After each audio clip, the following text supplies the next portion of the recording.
সকাল সকাল 10টা এখনও কিন্তু চুলায় গ্যাস দেখতে পাচ্ছেন। আমি মাছটা দিয়ে দিব।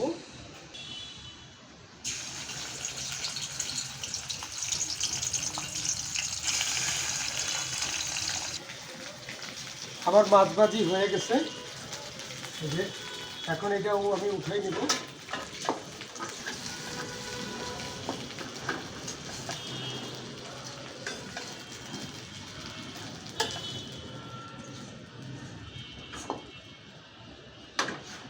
আমার মাছ ভাজি শেষ, এখন তরকারিটা বসাই দেব। তো আপনাদের সাথে একটু কথা শেয়ার করতে চাই এবং প্রশ্নও রাখতে চাই। এই রান্না করার গ্যাস নিয়ে 5ই আগস্টের আগের কথা যদি বলি, রান্না করার গ্যাস টোটালি ছিল না। এমনও দিন গেছে যে সারা রাত গ্যাসের জন্য অপেক্ষা করেও রান্না করতে পারেনি। অনেক দিন গেছে, বছরকে বছর এরকম ভোগান্তিতে পড়তে হয়েছিল এই ঢাকার শহরের মানুষ এবং আশপাশে যত মানুষজন রয়েছে তারা। আমার তরকারি রান্না শেষ, এখন সময় মনে হচ্ছে 11, কিন্তু চুলায় গ্যাস আছে। নিয়ে আসো একটু দেখাই।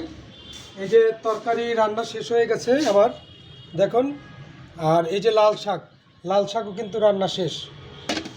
আমি আর একটু কথা আপনাদের সাথে শেয়ার করতে চাই।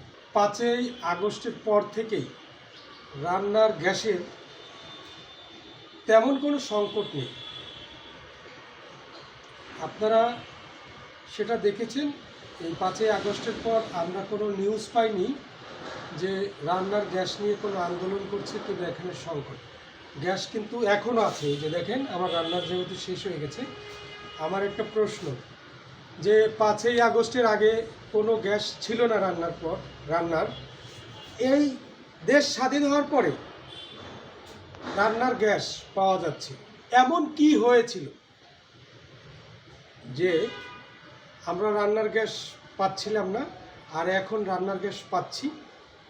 প্রশ্ন আপনাদের কাছে, উত্তর মিলাবেন আপনারা। সবাই ভালো থাকুন, সুস্থ থাকুন।